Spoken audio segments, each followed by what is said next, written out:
Hello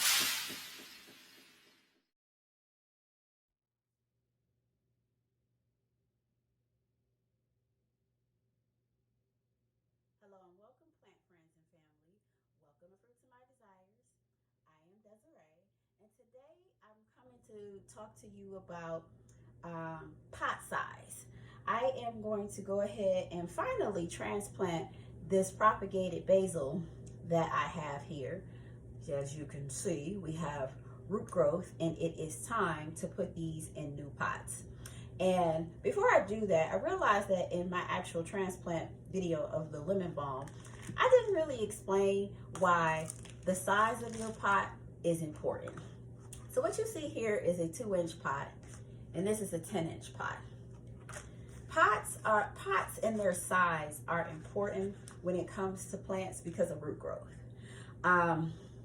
Right here I have one of my lemon balm plants that I've started from seeds. And as you can see on this plant, the root growth isn't very plentiful. It is root bound at the bottom, so it is time to move up from the seed starting tray I have into a new pot. But because it's still so premature, I don't want to shock the roots of my plant. I want to be able to put it in something that's going to help it grow and develop. So once these roots get stronger, I can either put this in a bigger pot or plant it in the ground. So today I'm going to go ahead and move this plant up into this 2-inch pot so it can do just that. As far as the transplants, kind of a different story. This plant, of course, was not started from seed. It was started from a cutting from a mother plant. This is the mother plant. I got this plant from my favorite grocery store, Fresh Time. And I bought it because after growing my own herbs last year and drying them out, there's a noticeable difference in taste with herbs that you dry on your own and season your food with in comparison to the things that we buy online. And a lot of that is because those products have sat for a while, so the freshness of them is not as vast. Well, by buying your own herbs and drying them yourself, even if you don't grow them yourself, you get a lot of benefits from doing that.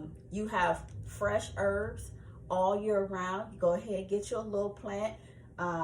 There's a bag method that I'm going to be posting soon on how to, tie your herbs at the end and dry them yourself. I did this video last year. I just realized that I did not post it on this page, but it'll show you how to go ahead and dry your own herbs. And once you're done, you can either take like a mortar and crush them up yourself, or you can get like, an herb grinder, crush them up that way, put them in an airtight sealed container, and then you'll have herbs for like 6 months to a year that are fresh from the plant, and you know exactly where they came from. So what I wanted to do was take my herb plant, dry me some herbs, as well as create new plants for myself as well as others. So as you notice, this plant has a very vast root system, and I only put this in water like literally a week ago. So putting it in something like this, it would work, but it wouldn't work for very long. I think I probably would get like maybe 2 to 3 weeks out of this plant, out of this planter, before it's time to move up. So that's the reason why we got this 10-inch plant. You want to put this plant in a pot size that's going to support its root growth. And you can see from here, just by sticking this exactly where it's going to go in here, this is going to be the perfect size for this to take me until June, when I intend on putting these in 5-gallon pots, as well as some are going to go in the ground because basil makes an excellent pest and insect repellent. I'm going to go for the more natural approach this year to getting rid of like deer and pests and what have you not. So, lemon balm plants help with like cucumber and squash bugs, and this helps keep away pests from like tomatoes and green peppers. I planted some basil with my tomatoes, green peppers, and okra last year. I yielded a great harvest, and I had no issues with insects or critters at all. So I definitely want to make sure I have enough of these to go in my garden this year. So I'm going to go ahead and get started. So yes, pots matter for root size and growth and development. And just like our house plants, we don't, when it's time to repot them, we don't want to move them up to a pot where the roots are just going to get lost in the sauce. You want to make sure you're providing for it the atmosphere that will help it grow and develop. So same works with our edible foods. Don't get too overzealous. Let the plant mature.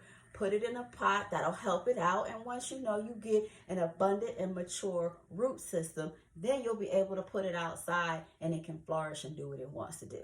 So I'm going to go ahead and get started on this process.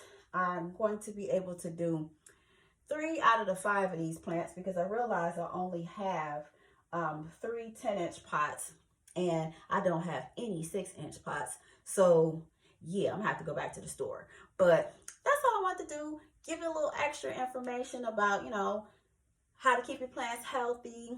And that's about it. So have a great and peaceful Friday and a great and peaceful weekend. Peace.